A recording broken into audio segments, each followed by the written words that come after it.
Hello, and welcome to the Marketing with a Book podcast. I'm Devin DeVries, filling in for Henry and Mark today. For those that don't know me, I run the publishing and production and promotion side of the Indie Books International. So it's my pleasure to work with authors to help them get their important messages out into the world. And today we have a very special guest, one of our authors, Shoba Rao, joining us. And we're excited to hear about her upcoming book. Shoba is a successful leader in the tech industry. She's currently Senior Director of Manufacturing Engineering at Ensurge Micropower.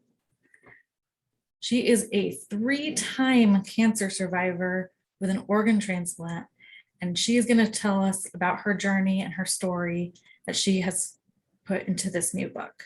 So please help me welcome Shoba Rao. Nice to see you, Shoba. Nice to meet you, Devin. Thank you so much for joining us.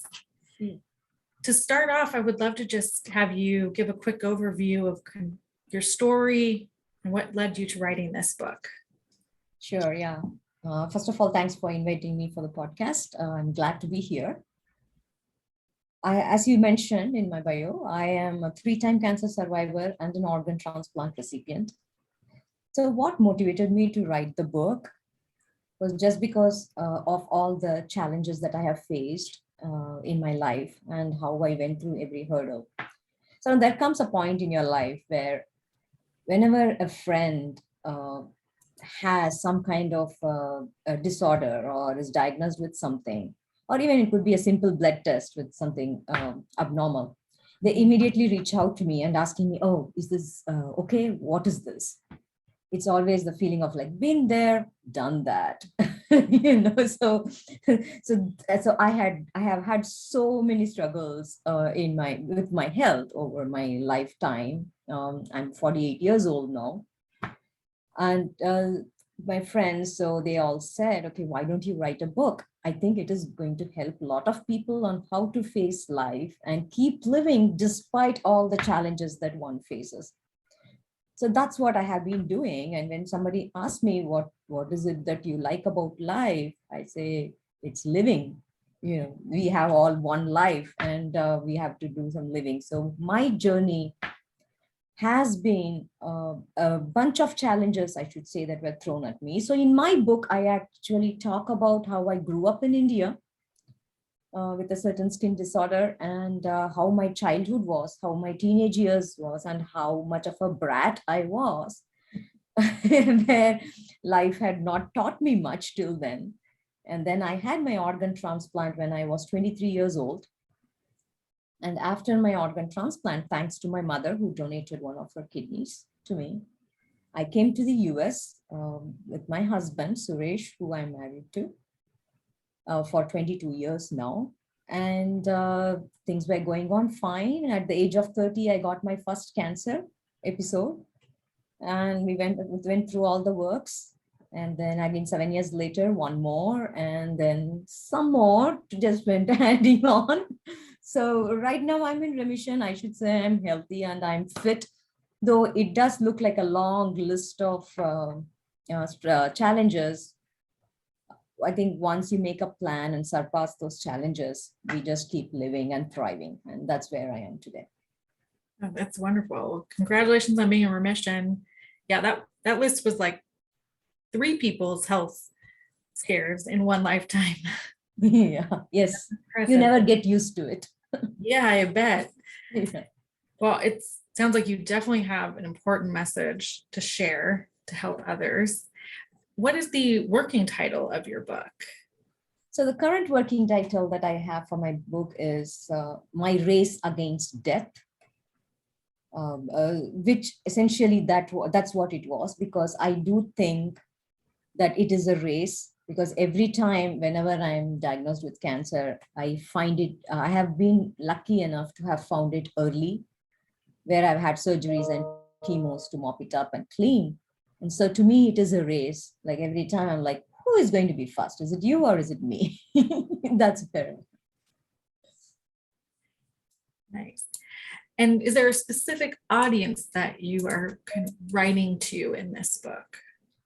Yes, I would say my specific audience obviously would be cancer patients. That's a given with all the struggles that I'm going to write about. But then I'm also writing about my other challenges, which was my kidney failure and organ transplant that I had before. So it would be for people who are struggling in their life right now, facing a major challenge. It could be even an emotional upheaval, or it could be physical, mental, it could be anything. And I want them to understand that there is just one life. We need to keep living, and how to address those challenges and come out of it. I'm hoping that with the lessons I have learned and the ones that I share in my book with all the challenges I faced, my audience would be the patients and anybody who is facing some kind of challenge in their life. And I'm hoping it will help them to get over it, heal faster, and live life. That's great. Is there maybe a specific story you want to share of one of those challenges that you overcame and kind of the lesson that you took from it? Sure. I mean, the few lessons that I always talk about is be your own advocate, and then always go for a second opinion. So I can share one story that was like when during one of my cancer, it's one of my cancer stories. I think I was diagnosed with a lesion in my liver once, and I walked into a surgeon's office. And when I walked into his office, I found out that he had actually not even looked at my scans properly. And the way he was explaining things to me, it sounded very complicated. And he was not happy that I was asking too many questions. And I am a seasoned patient. I have visited so many doctors from childhood. I pretty much know how to address doctors. And when I found the way he was interacting, I said, you know what, this is not working. I have to be my own advocate. So I walked out and I immediately called another doctor to find out a better surgeon who can actually work with me. And then I found an excellent doctor at Stanford University who actually explained to me very clearly as to how the surgery would be done. And in fact, he made it as a laparoscopic surgery, made it very simple. And I was out of the hospital in 3 days. It was so good. So what I would say an important lesson is be your own advocate and make sure that you get a second opinion. When you're facing anything specific like cancer, it need not be even cancer. It could be anything simple, because at the end of the day, doctors are also making an educated guess from their experience and their learnings. So we are in charge of our body. So that we have to take that effort to do our own research. Yeah, that's so interesting. I think so many of us would never even think like you could ask for a different doctor or insist on a different doctor if you weren't liking them or didn't feel like they were explaining things. So that is really important to realize, I think. Mm-hmm.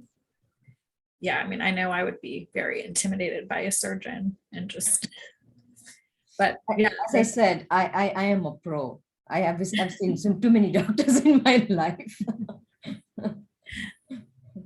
Nice. Okay. So for this audience, what would be kind of, is there anything else that you want them to take away from the book or use the book to help them advocate for themselves? Sure. I mean, we all talk about basic things, having a support system when you have an issue, and don't hesitate to live life. All those, yes, it is easier said than done most often, right? I would say when you're faced with something, another key takeaway I would think would be, don't put yourself in a box. I often say that I am not my disease, right? So don't put me in a box. Similarly, don't put yourself in a box. This is just one chapter of your life. It is a small blip in your life, And when you're faced with some challenge like that, I would say make a plan, attack it like a problem. Let's find a solution and just move on. I think that would be the best way to work with anything like this. So don't put yourself in a box. Just keep living, keep continuing with what you're doing. And to me, making a plan for any problem you have, taking a break, and then not putting yourself in the box all the time is what makes it easier to go through something like that. Because I'm an engineer in heart. So as an engineer, whenever I face with anything, the first thing I think of is, okay, so this is my problem statement. Let me find out how to solve it. So, and that's the way I face almost everything in my life. I don't know if it is good or bad, but in my book, that's what I tell, right? These are the lessons I have learned. I say, like, face the problems, fight it out, be your own advocate, do your own research, and always go for a second opinion, be positive, know what to ask when you have to, learn when to say no when you have to. And by doing all this, I think you can cross through that. And my book basically covers all these important lessons that I have learned. In fact, there is a question in my book where I say, why me? Why did I get anything like that, right? But then the answer is, why not me? There are people everywhere in the world. We have company. There are a lot of people facing similar challenges. So reach out to social media. That's all. I explained that also in my book, like going, especially with the earth being flat nowadays, we reach out to social media and try to get what you can, the support system you can. So these are some of the key lessons I have put in there. Yeah, that's really interesting because I feel like a lot of people that I interact with are very private when it comes to anything health related, and it's almost secretive in a way. Like they don't want to admit there's anything wrong. So I kind of like that idea of, no, we should be pulling from our communities wherever they may be. And you've mentioned support system a couple of times. Do you want to elaborate a little bit on how your support system helped you? Yeah, sure. Because I come from India, and in general, Asian households, we are into families a lot. The support system is very good in an Asian household. And for me personally, I have two sisters, and we are just three girls for my parents, and I am the youngest. So being the youngest also helps because everybody literally looks after you all the time. So for me personally, my mother has been one of the major supporter because I would say every single surgery of mine and every time when I go through chemo, she has been there with me. She has flown all the way from India, be it alone or be with someone. She has always been here with me, taking care of me. And my sisters also have helped me in numerous ways, giving me moral support when needed and physical support when needed. They have also flown once. Whereas my husband, who, as I said, we are married for 22 years, and he is first and foremost my friend and my pillar of support. So he has been with me throughout all my journey, and there has been not even a day when I'm thankful for having somebody like that in my life. It is not easy for everyone to get a support system like that. I have been lucky, I should say, to have had that support in my life. And that is the reason why I talk about social media. Because there are, like, one of my cancers is angiosarcoma, which is a very rare and aggressive cancer. Mm-hmm. But for that one, when I was wondering where to go and who to look out to for support, how to even figure out,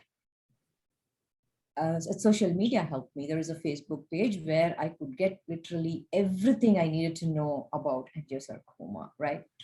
So if you don't have a support system at home, there are always people around you who will support you. But I think we should just go and talk to people and get that support we want. And as you said, being a private person, it is very tough for some people to go out and get it out there.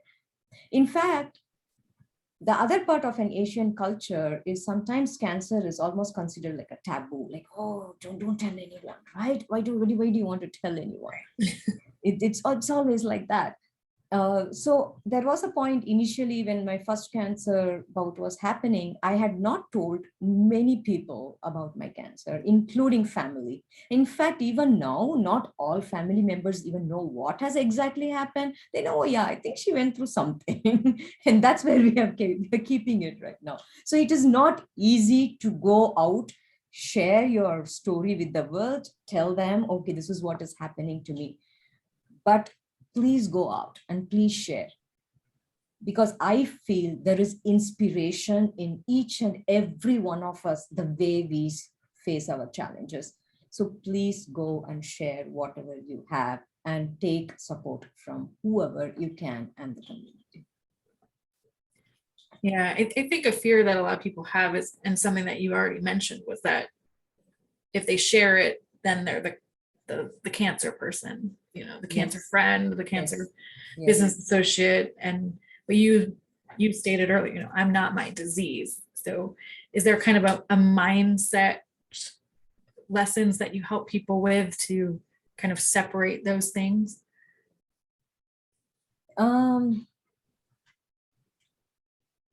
Yeah, sure. I mean, I can say be positive, but you know what? That's not going to cut it.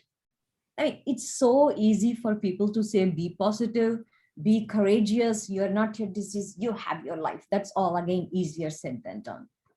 And most people, when they face cancer, something like cancer at least, they become courageous and people say, oh, you're brave, you can fight through it. You become courageous because of your situation. You're forced in that situation and you build up that courage, right? So I would say for people, for in that situation, in similar situations, be realistic. Okay, it is not necessary to get all depressed and be broken. As long as we are being realistic, as I said, think of it as a problem. We need to find a solution, and that's all we have to do. So think of it as a problem. It is not something that is going to be consuming you. So make a plan. Number one, make a plan. Number one. Number two, don't put yourself in that box. Number three, be realistic. As long as you follow this and face it like that, face it as a problem, make a plan, be realistic, and know that you're going to one day come out of that, or at least believe in science and believe in yourself, knowing that you're going to come out of that. And I think that will help you. It's easy to say be positive, but I would say be realistic. I like that. So you mentioned your Indian culture as well. Is there anything that you took from your Indian culture that maybe helped or was a little bit different than maybe Western medicine? How did you kind of approach that with your health challenges? Interestingly, being an Asian woman, I had actually challenges in America when I was there. It's nothing to do with race or anything. It's purely because a standard dosage of a particular medication, I am just like 5'1" and weighing 105 pounds. I'm really small. So a standard dose is not a standard dose for me. I need most probably half of that dose of any medication or something. So there I did have issues and we had to calibrate as to what I can bear, right? But in our culture, the other thing that comes in our culture, we call it karma. We say, okay, if you have good karma, it will all be fine with you. So there are times when you feel helpless, you don't know what to do. And when you feel helpless, you got to hold on to something. And that's where I think our roots or our tradition, wherever we have grown up, that helps us with our roots and to have that faith. And for me, I believe in karma. I believe in like whatever you do comes back at you, right? So I personally volunteer with various organizations helping patients. So I have been actually volunteering for a particular organization for the past 15 years, helping poor patients with cancer. And I monetarily, I try to help whenever I can to various organizations. So, but I feel that good karma will come back to me. And this is a belief that I think I've carried from my roots. Though I mean, I do it from my heart because I want to. It is not just about like what I'm going to get out of it. But I somehow believe in that, you know, we all also say in a other way where karma is a bitch and it comes back at you if you're not good. But I think if you're good karma also helps. And my cultural background helped me with that to heal whenever I needed to. Thanks. Well, one thing we have in common is that we're both Toastmasters. And I know that you are looking to speak about the book. Do you want to talk a little bit about that and your goals for getting the message out? Yeah, sure. So I have been a Toastmaster for the past 11 years now. And I have enjoyed public speaking. And but I should say Toastmasters has actually helped me be open and come out there, tell people what I'm going through. If not for Toastmasters, I don't know if I would even think of writing a book. I'm not sure if I would be doing that. Because whenever I am thinking about my disease, I always think of how to turn it positive, how to reach out to people so it can help somebody some way. And I think I got all that only after joining Toastmasters. So I have given various speeches on organ donation. I have given a speech on my cancer. I have given speeches on various things that I've gone through in my life. If not for Toastmasters, it's not like you're going to talk about it in your day-to-day life with people, right? You're not going to go and tell anybody that. So, and that way Toastmasters has helped me heal by telling it out to people and thereby helping others. And I've had people walk up to me and say, thank you for that speech. It was wonderful listening to you and you have inspired me to do something with my life, right? So I am hoping by writing this book, with all that I have put in this book, with the lessons that I have learned, I'm hoping to give more speeches on what I have written, what I shared with you just now, Devin. I'm hoping to help people out there heal and face their challenges better. And I'm really hoping one day I can give a TED talk or something like that, which would also help, which would actually have a wide reach. And the main reason for me is networking and reaching more people to help. And Toastmasters has been a boon in that sense. Yes. Yeah. And I mean, for longtime listeners of the podcast, you know, our biggest message with the book is helping you get your message out to the world, to have that important impact and influence. And really, the book serves as a tool to get you on stages, podcasts, and in front of audiences, because that's really where you'll make the biggest difference and reach people's hearts and minds. And then they'll want to take a little bit of Shoba home with them. And they'll pick up the book to take home. Yeah. A little souvenir. So that's what we want to make sure, that you get this important message out, and this perspective that you bring that's a little different to this topic. I do like that you kind of took the day job and how you think as an engineer and applied it to this kind of situation. So it's a different way of looking at it than most people would have. So one question we always like to ask is, what can members of the Indie Books family do to help you shine this spotlight on your book?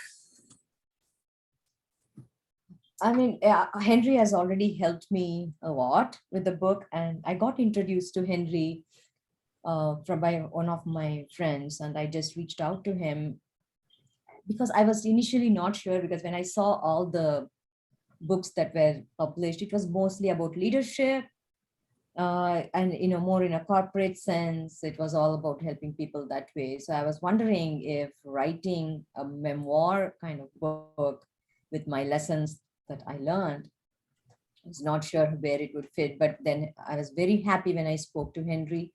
He convinced me how it works, and we have gone through the development edit.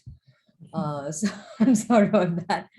And so that has worked out so far. I'm doing the final review, and it would really help. I know you're going to be helping me with the publication of the book. So I'm waiting eagerly for that. And I would look forward to all the indie family to support me further in getting my message out to people, and most probably, hopefully, giving more speeches on what I have written. And every snippet matters. So, yeah. Wonderful. Well, thank you so much for joining us. Is there anything else you want to share with the audience before we wrap up? No, just be realistic and make a plan. Realistic and make a plan.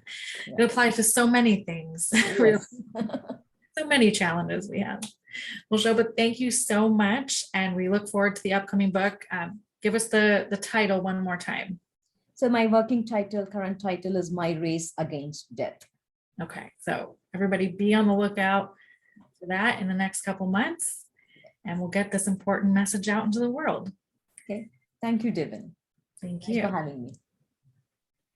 And thank you so much for joining us for the Marketing with a Book podcast. And we'll be back next week. Thank you. Thank you.